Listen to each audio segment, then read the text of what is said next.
behaviors, communication skills, in order to help promote self-esteem, build social skills, improve emotional awareness, and increase academic competency. Great program. It's at nearly all of the early education preschool centers throughout Montezuma and Dolores counties. It's appropriate for kindergarten ages as well. We do have, I think, just one kindergarten program that's presenting it right now, but it is available. We do have a training coming up, so if there are any schools or agencies here that want information on that, I can provide that. We also do the Incredible Years Parenting Program, which works with the parents rather than the kids in the classroom. And we work towards building strong family relationships, good communication skills, helping parents with self-care and self-management of the household, things like that, and help the parents learn effective, positive discipline techniques. And we also, sometimes during these classes, we provide dinosaur school with the kids at that time. And so these classes typically run in 8 to 14 week sessions. We offer them several different times during the year in several different locations. We have one that we're about a third of the way through in Mancos and one that is in Dolores right now. So we will have another one coming up soon. So if there's anyone that's interested, what we do is we have families call, put a name on the waiting list, and then we give them a call when we have a new class coming up. And really this is designed for children. We do an infant class, we can do a toddler class, and then we do a preschool and school age class as well. One other program that I facilitate is called the Alphabet Soup Support Group for Families and Children with Special Needs and Challenging Behaviors. And this can be for any family that finds they're struggling to maybe navigate the special education system, or are having a hard time managing their child's behaviors, or maybe there's a lot of pressure with medical needs, things like that. And so it's really about families supporting other families, helping them find other resources, connecting them with parents who may be in a similar situation. We also provide trainings. We partner with BOCES to do informational trainings on 504 and IEPs. We've worked with ARCA the Southwest, who provides advocacy resources and special education law information for families who need that as well. We've also had Lucia present on the wraparound program, and unfortunately she was unable to be here, so I'm going to pretend I'm Lucia for a few moments. We have the wraparound program, which is a program for families who may have children, and pardon my paraphrasing here in my note flipping, I'm going to see how I can best describe this. So basically you have a representative that works with the family to help come up with goals and a plan for children who have behavioral or a mental health diagnosis, or a diagnosable behavioral health condition. So it's for any child or any family of children 0 to 21. They have to have a serious behavioral health challenge defined as a mental health disturbance that is diagnosable under the DSM-4 or 5. The disability has lasted a year or is expected to last a year or more and impacts functioning or one or more areas of life. So the child needs to be involved in at least one public service system in the past year, in addition to the mental health challenge. This could be something like juvenile justice, child welfare. They might have an IEP or 504. There's several different things that could qualify a child or a family for this program. It's a great program, and Lucia does a really, really great job of facilitating it. Unfortunately, I'm not doing it justice describing it, but I do have information here. If you would like to contact her, if it's something you think you might be interested in, or you have families that you feel would be interested in it, please check in with me and I'll get you her information where she can answer your questions. And I guess I'll just pass on to Kalia. Sorry, I should have gave her a heads up.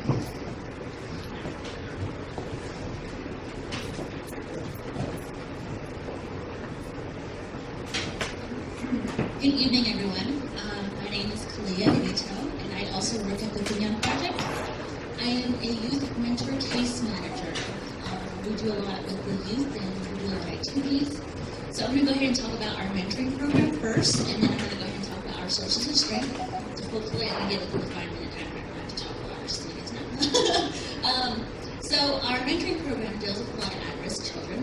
They have at least one risk factor up to 14 different risk factors, and these kids come with broken homes, divorced families. Sometimes parents aren't involved at all. So we like to work with these young adults and have them come to the program so that they can have a mentor.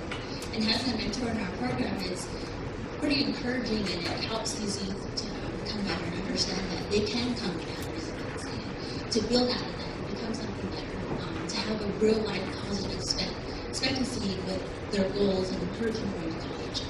There are 55% more likely to go to college. At least 90% of them are more likely to volunteer or become mentors themselves as they grow. So those are one of the biggest things that we encourage in our mentoring programs. I don't know if any of you guys actually saw us recruit and do actual outreaches. I also work with another colleague of mine named Lauren. I think you guys seen her around a couple times. So her and I work side by side, and we try to go out and do the best we can with our kids. We do activities twice a month so that they can come in to the Opinion Project, and we do life skills, we do fun, healthy activities, and we also invite our mentees and mentors so that they can actually show involvement of our program and see where they're standing in our program itself. And then we also do, actually one of the requirements for becoming a mentor is 3 hours a week, or you can manage that however you like. It can be 12 hours a month. But we like to encourage a one-year relationship with these young adults, just to show that there is a positive outcome within our community and show positive role models that we encourage. So that's our mentoring program. If you guys have any more questions, please let me know. I am taking on the lead of instructing the sources of strength. And the Sources of Strength is a suicide prevention model that strives to build the connections to overcome negative events, real-life problems such as bullying, substance abuse, trauma, and suicide. For example, there are studies that have been conducted that 1 in 8 children are more likely to be considered isolates, and these isolates are within all kinds of different schools. So we looked at our high school, there'd probably be like 86 isolates that need help, that don't have a friend, or they don't call themselves. Don't call anybody a friend, or no one calls them a friend. And when we can reach out to those students by actually doing the source of strength and having them understand that the sources of strength are, so I guess I should go over the big sources of strength. So the 8 sources of strength was conducted out of South Dakota. North Dakota. It was created by Mark Lowmurray, and it was addressing the tribal rural areas within that community. In that community had high rates of bullying and suicide, so when they had conducted the study that they should actually make it nationwide, and that has been reasonable. So the 8 sources of strength is based on mental health, family support, positive friends, medical access, mentors, spirituality, generosity, healthy activity. And this training is trained from within our schools. We've actually done it in the middle school here in town. We've done it with the high school students, and we've actually done it with a lot of faculty members. We did a couple trainings down in Toyok also, and it actually turned out quite great just because we see these peer leaders that are nominated by their faculty members, and having those positive role models within our schools and our community actually makes a positive impact. And so our training it's up to 4 hours of training, and it can be up to 10 to 50 people within those trainings. And so by the end, the trusted adults and young adults actually come out of the whole training with understanding of how to identify those isolates and how to look for those symptoms and how to actually provide the help that they need. So they actually persuade those kids and talk to them and be able to understand them, because youth are most likely to talk to youth versus adults talking to youth, because as a young adult, you don't want to talk to an adult just because you're thinking about suiciding or completing about suiciding or thinking about bullying and all those causes in their lives plays a big role in them, and they experience it daily. if we don't think that we don't have bullying within our schools, there's a lot of bullying. A lot of kids think about suiciding every day. Not that you have to actually think about completing it. But the kids that we train actually go out with our schools that change the social dynamic and the culture of our community. So, if you have any questions, please feel free to contact me. I'll be right over here. I'll have some more information for you guys. Thank you.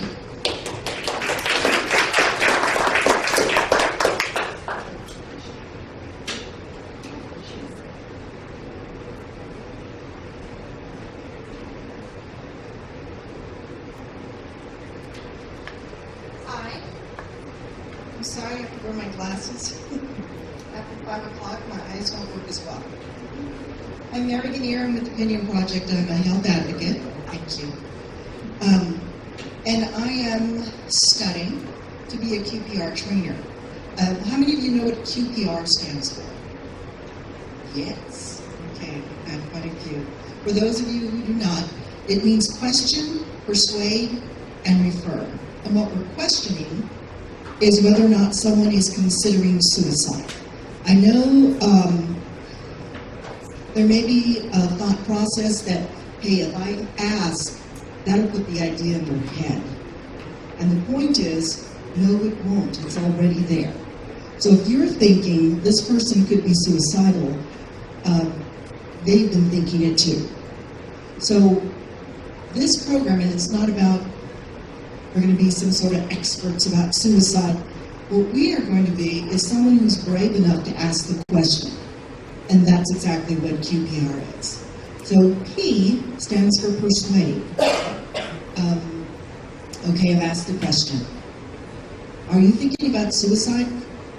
And they give you this look, and you say, look, let's talk about this. This doesn't have to be your choice. This doesn't have to be the choice. And just, being the friend in the moment who's willing to talk them down and say, I see where you're at. Let's talk about it. Let's look at some choices. Let's look at some options. Let's just sit around and look for a while until you get over this feeling. And then refer is, okay, let's go down to access. They're still open. Let's go down and talk to somebody. Do you have a mental health provider? Are you taking your meds? Ask the question. They're wondering why you haven't, if they've been thinking this and they are suicidal. The phrase is question, persuade, refer to professionals who can assess, manage, and treat. I'm not a professional who can do that, but I can be the person in the moment who's brave enough to ask. And that's what QPR is. We have 3 staff members at Opinion Project who are training to become QPR trainers. So eventually, we'll be able to go out to the community. This group is too large, but to a group maybe 15 to 20, 25 people, and do a QPR training. And what we're training you to do is to be brave enough to ask the question. Patient enough to persuade them, and then smart enough to refer them. And that just means having the resources at hand, knowing the access phone numbers, knowing the numbers to the counselors at the schools and so forth. And that's exactly what this is, not rocket science or brain science. Some would say it's not brain science. But that's basically what that is. It's a program that, like I said, Opinion Project is paying for, and I was surprised at the hefty cost of the training, so I'm going to have to study hard. And Kalia, myself, and another person at Opinion Project will be hopefully trained by the end of March, and then we'll be ready to start doing some individual training. I'm very excited. My particular church is very anxious. They keep waiting for me to be trained so I can come talk to all their teachers. We had a suicide there some years back that is still affecting all of us, and we all came together as a community, and they're all anxious to know how to be brave, how to ask the question, And you think about it, a religious community, there's a lot of stigma, oh my gosh, are they going anywhere? All the questions they have, we need to be able to talk them through and help them through that. And I am no way an expert, got it all out of those books right there. So I'll be here to answer any questions, and hopefully when we're all trained, we'll see all of you in our trainings. Thank you.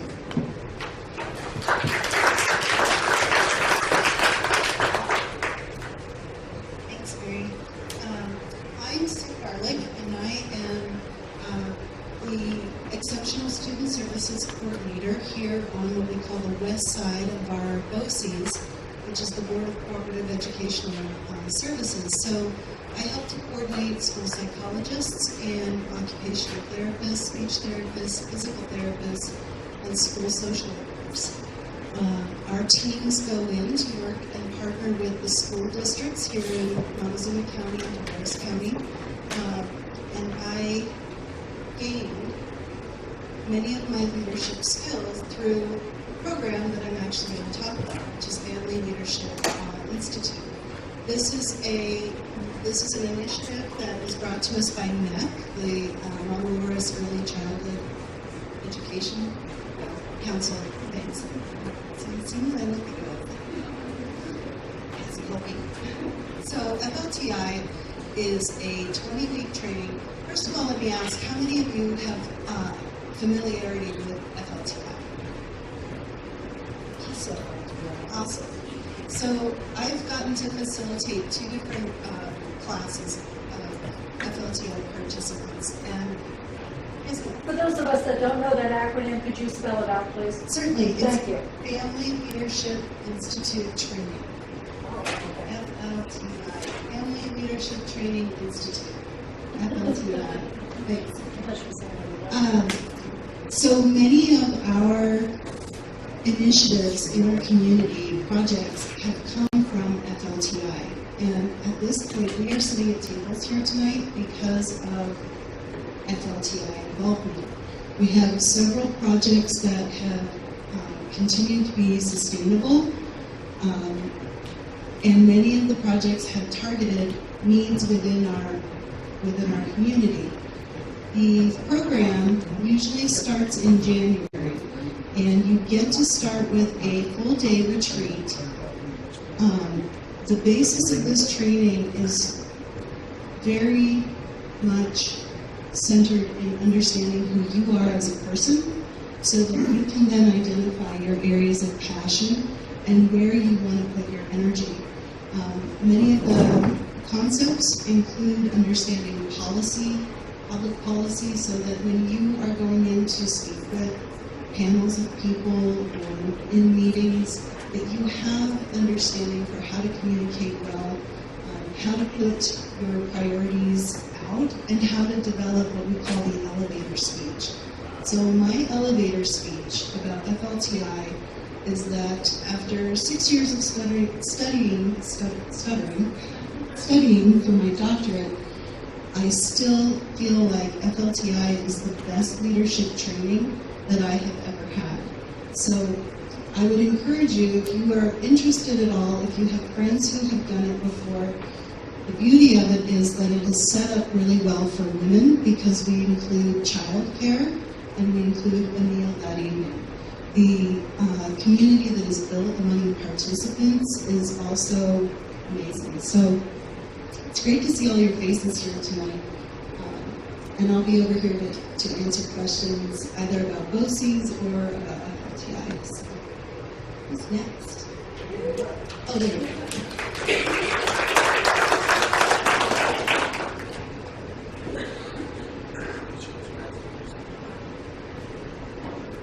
Hey, hi. I'm Catherine Freeman. I'm the Gifted and Talented in Response to Intervention Coordinator at Cortez Middle School. I'm here to tell you about the Second Step curriculum, which we just started this year. So Second Step is a social emotional curriculum, and it covers empathy and communication, bullying prevention, emotion management, substance abuse prevention, and problem solving. So the reason that we decided to do this year is because we noticed a huge need in our students for social emotional skills. Last year, one of our counselors, Carrie Schneider-LeMay, who I wish could be here tonight, because she knows a lot more about second step than I do, but she did a survey with all of her students, so our current 8th graders, and over half of them said that they struggle with managing their emotions, and that's just kids that self-reported. And also last year, over 70% of our students who went to meet with our counselors went because they had a conflict either with another student or with a teacher. So a little more about the curriculum itself. It's broken down to, there's 15 lessons for 6th graders and 13 lessons for 7th and 8th graders. And it kind of builds off of itself. So the curriculum comes with basically scripted lesson plans for teachers. There's a lot of little videos to watch, worksheets. Another thing it comes with is resources for how you can integrate this content into content area classes. So our goal is for all of our students to get these skills, but also learn the language of them. So the idea is that in your social studies class, you could talk about the conflict between maybe 2 leaders in history, and you could use the same language that you would use to talk about empathy for a character in a book. And you would use the same language if you were sent to the office because you got in trouble, or if you met with a counselor to deal with a conflict with other students. So they recommend that it takes about 5 to 7 years to really implement this fully. This was our first year, so we're kind of still working at the pace, but we're really hoping that we can get this going so that way all of our students will have all of these skills. So, thank you.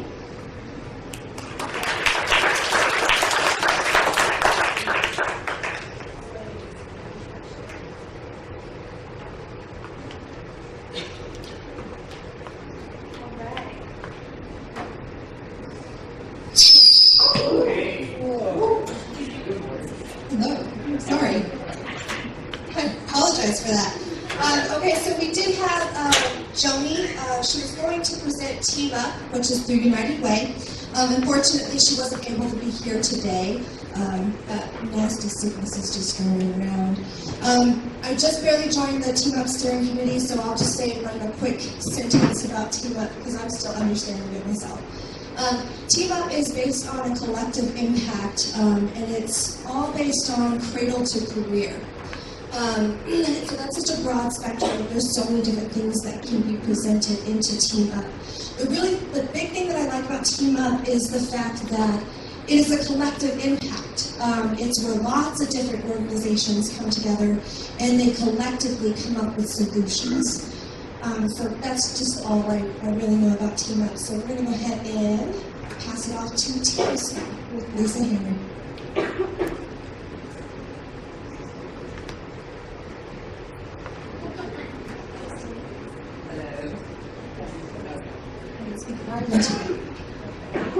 My name is Lisa Henry, and I come from a group of leadership called THA. And our purpose was to present a program called Epic Day, the Project Hero, which is a science-based program based out of Hawaii. And Lauren Howe led us through a group like 2 weeks ago. And we had a group of 8th graders, 120 children, probably 44 leaders. All I can say is the children responded so immensely to this program with this manual. And what it does is it brings empathy skills, awareness of bullying, awareness of loneliness, isolation. The groups that he brings together, he just kind of builds upon it. We had this huge sun ball coming down this aisle of 8th graders. They're knocking it around, and then the moon comes down. And then the next thing we know, we're sitting in a small group. And if you really knew me, this is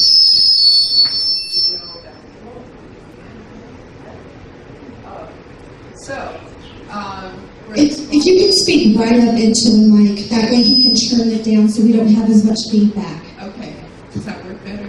I'm not used to working with a mic, I have a big voice.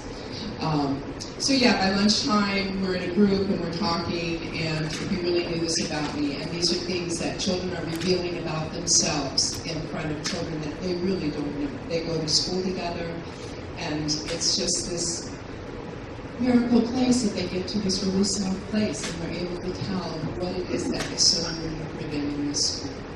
And I'm going to just be producing flyers that have our websites on there, and also collecting funding.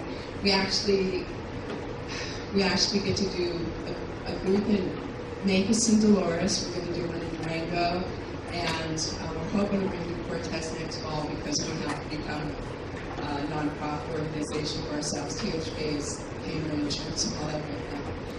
But it's just a beautiful program, and we really appreciate the support that everybody's giving us. So it's just exciting to get behind you and seeing them do great things.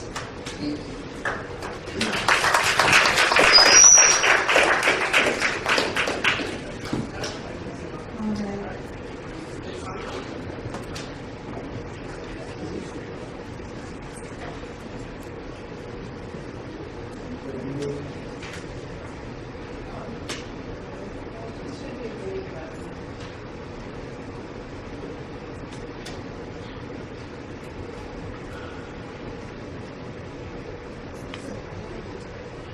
Okay. Hi, my name is Art Mascati. I founded Southwest Center Tribal Voice. Our concern was for the Native American community here in Cortez in Southwest Colorado. And initially, it was specifically for the non-Ute Native people here in the county, because I thought there were already tribal programs at Toyot to help Ute Maori kids from there, and the other Native kids that benefit from some of those programs that they had out there, and that are also provided under Navajo Nation. And the Navajo Nation hardly provides any services up here. The Navajo Nation provides services to communities like Farmington, Gallup, Holbrook, Winslow. These are communities off of the reservation that we hardly see them come up into this arena. So that was the initial point of starting this group. But then other tribal people were interested and they wanted to participate as well. And so we brought in the intertribal aspect of it. And we've also gained youth membership too. And so they're benefiting along with us. So we've had a long struggle trying to learn the ropes of being a nonprofit. It's a whole new, it's a whole new world to us, and we're still learning. And we kind of went up and down, and right now we're struggling to come back up again. The last couple of years, our thrust has been to develop a Native American ceremonial ground to provide traditional Native American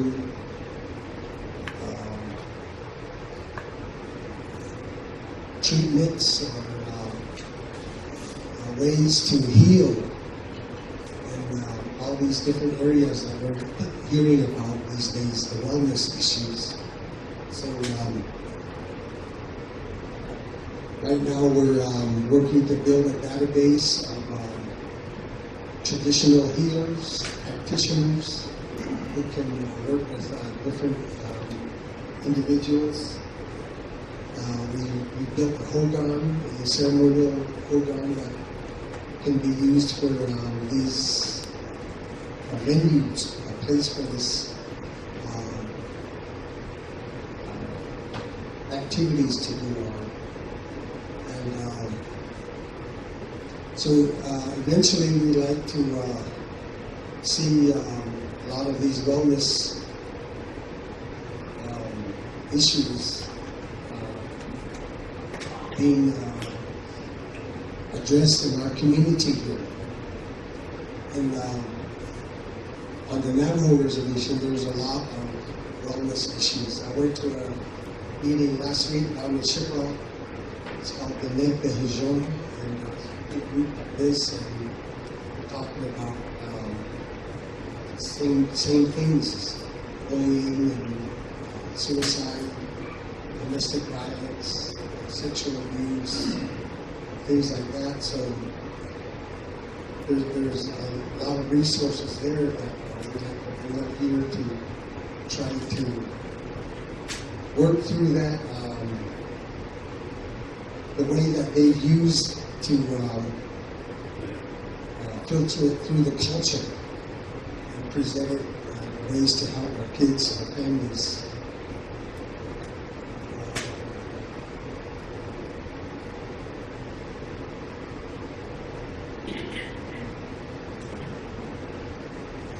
To a blank spot here. But anyway, that's who we are, and for me, the long-term goal is to see our kids become accepted in this community. I'd like to see Native kids being on the city council, be a mayor someday, sitting around, see everything. See some more of us all around here.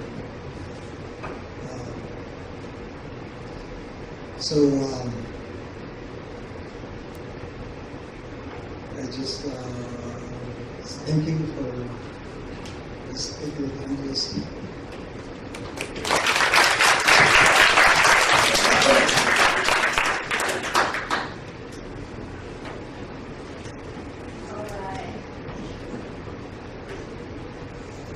Okay, next we have Kathy from Montezuma Early Childhood Council. Hello. Like this.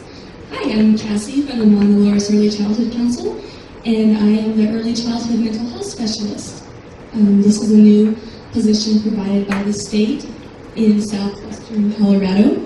The position was only 17, and they doubled it this year due to the expulsion rates in preschool children in the state of Colorado. Children were being expelled from preschool due to behavior and social-emotional concerns. So luckily, my background is in education, and I'm completing my doctorate right now in psychology with an emphasis in cognition instruction, and I have this great opportunity to provide social-emotional support to children in our community. And really, Montezuma Early Childhood Council provides a lot of services and opportunities to families. Parent trainings, we lead people to in teacher quality, it gets into quality caregivers, and I can, as a consultant, I can provide site consultation for programs, center-based or home-based child care providers. I can provide for teachers, because a lot of teachers go into the classroom and they're not sure how to handle behaviors. So really giving them the guidance and strategies for successful practices with children. And then to bridge the gap that can occur between the classroom and the home. So providing that child with some stability, giving them tools to use in the classroom that can also be used at home. And parents often don't know what supports to ask for. And so I'm there to help say, hey, here are some ideas, and I can model and help them through it. Gosh. So there's a lot I can say, but I'm not going to. My early childhood wants to come out and start singing and dancing. But just knowing that, we're talking about social and emotional at the middle school level, and getting up into the high school, and even elementary, early childhood is the foundational years of development, and my saying is always, early prevention is going to keep us from having to intervene later in life, and it's going to take a longer process. So early detection, early intervention, started at early childhood education. And I'll be here I put together a nice little pamphlet of information, and you can come and see me after this, or stop by the office anytime, or take me for coffee, and I'll give you some tips and tools on how to engage with children, because children are fun creatures, and they're our future. So, thank you.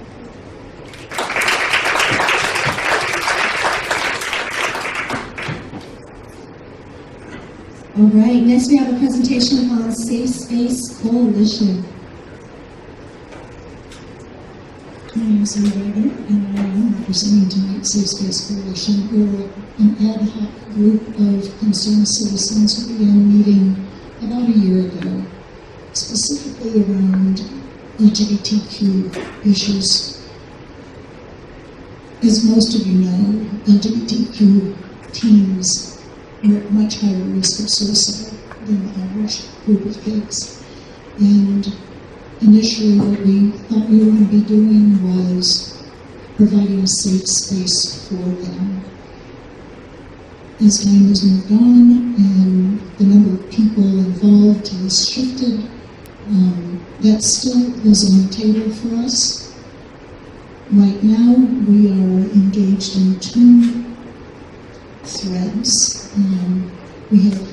Part of our group is working on bringing the safe zone training to Cortez and the area. This is a training specifically to help individuals, schools, people in business understand what LGBTQ teens are facing, how to relate to them, and following the training, they get a sticker to put on their door so kids and adults, if they're being harassed or bullied, will know that the person behind the door will treat them with respect and dignity and understanding and provide them with a safe space.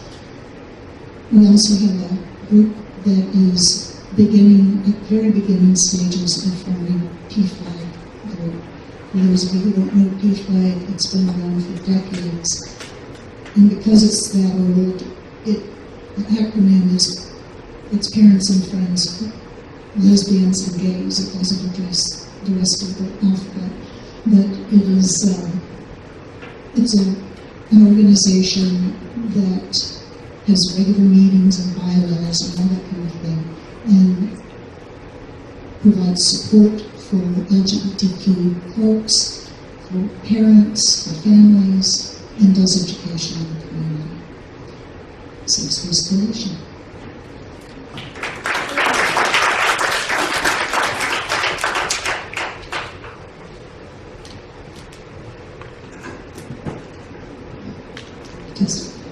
I didn't want to school everyone. Alrighty, so next we have Crystal from Four Corners for Life.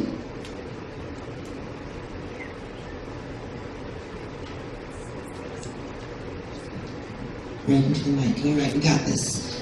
Hi guys, I'm Crystal. I have a few things to pass out. These are just flyers from our events in the past. We've done skate comp.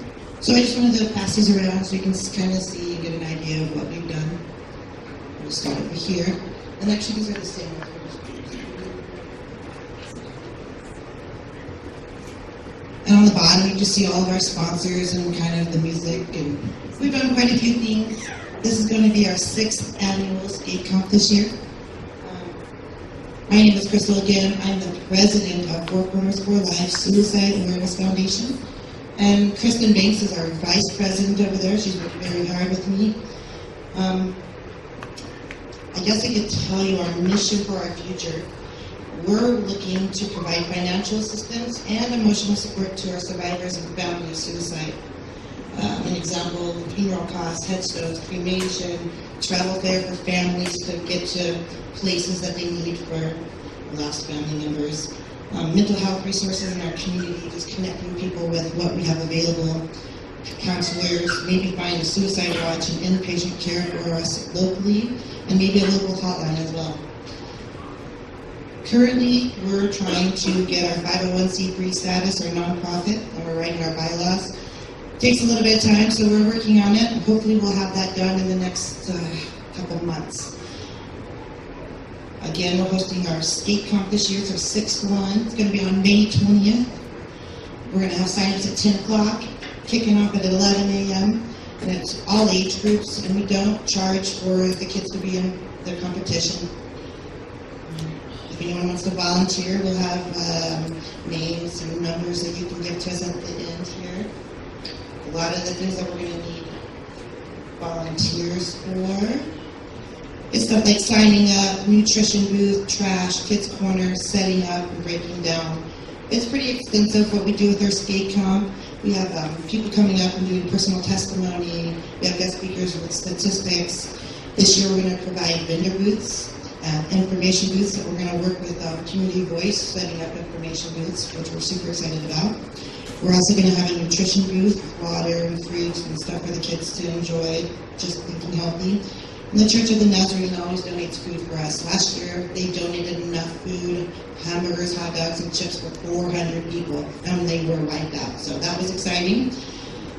Parks and Rec Department are the ones that allow us to take the event to take place. We're really excited to work with Dean, and they now have a new event coordinator, Jason Green.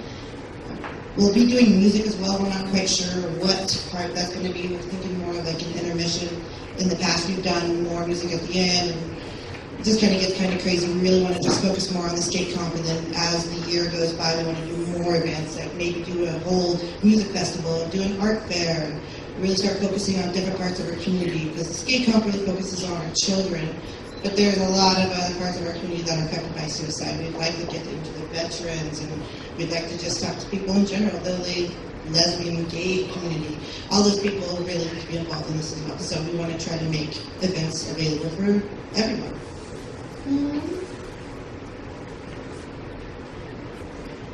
We're also starting a youth outreach program, or group, more say, in Dolores. I'm from Dolores, I have kids in Dolores. We just see a need recently with the suicide in Dolores also that kids just don't really have anywhere to go to. The school doesn't have the means or whatnot to provide outside sources for them to talk about things that maybe they want to talk about and teachers are uncomfortable with, or they don't know how to talk to it, or whatever. So we want to make an all ages group. We want to meet once a month. We have our first meeting set for Friday, March 10th, right after school at 4:15. The yoga house is going to provide the space and snacks. Myself and Adrina Richardson from Community Voice are going to advocate and facilitate the group. We're hoping to get guest speakers along the way. We really want it to be ran by our kids so that they can facilitate it and feel comfortable reaching out and knowing that they have a voice and that we are there to listen to them, and we're there to talk about whatever they want to talk about, even if it's uncomfortable or it's something you're not allowed to talk about at school or you feel like you're not allowed to talk about. We just want them to get comfortable with themselves and basically learn to be good human beings and have integrity. We want to do a day camp program, hopefully. After we get our 501c3, we're hoping to maybe get some more funding so that we can provide that type of activities, like horseback riding or hiking, fishing, boating, photography. Lots of fun things in our community, lots of fun things for us to do, and our kids don't know about them, so we want them to know that they can do things, and it doesn't cost money to do it. Sometimes you just need to get a group together and enjoy going on a river walk or whatever. So that's what we really want to do, maybe get some people in our community from, like the yoga house is going to do meditation, so they can learn how to be comfortable with themselves, just learn self-respect and have an open discussion group. We really want to foster our feelings. That's really the most important thing. So that's what we're starting in March. And we're pretty excited about that because it's just something new and we're just filling it out. We're not sure exactly what it's going to look like or what it's going to entail. We do have mentors, peer mentors for each group. I have an elementary mentor, a middle school mentor, and a high school mentor. So that's kind of fun to have each one of those levels involved, and if they do want to talk about something, say the high school level wants to talk about something that other kids can't, we can still facilitate that and still have group discussions in smaller groups. So that's the plan for our future, or our immediate future. Got my cards all messed up now.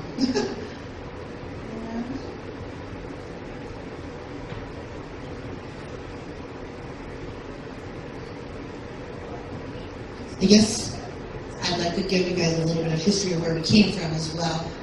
This first started about 6 years ago. Melissa Moreno, some of you are familiar with that name, lost her son to suicide. She started a memorial for him, the Ziga Memorial. That's what the skate comp started as.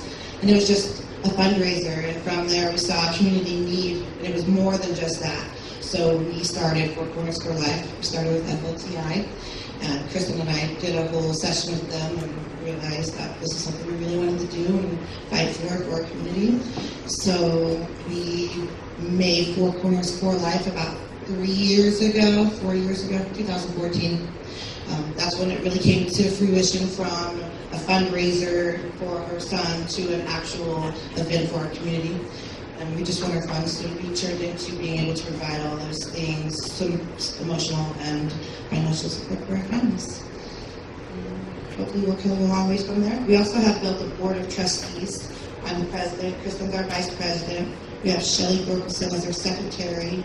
P.A. Jackson's been an amazing sponsor for us. He's been our PR guy. He does all of our radio advertising, and we've got tons of sponsors that have been helping and volunteering, and it's just become a huge turnout for us, and we've been super excited to see how it's going to grow. And just throwing this out here, we are in need of a treasurer for our board of trustees, so if anyone is interested in doing a volunteer position, it would be a once-a-month type meeting. We usually do it pretty at Blondie's or somewhere where it's very casual, not a big deal. But we just want somebody that has experience in treasury, accounting, something of that nature. So if anybody knows of anyone that would like to send them our way, we have an opening for that. And that's just recently happened. We had our treasurer step down for personal reasons. So anyway, we're on to bigger things and better things, and just a positive future for our kids and everyone else. Thanks, guys.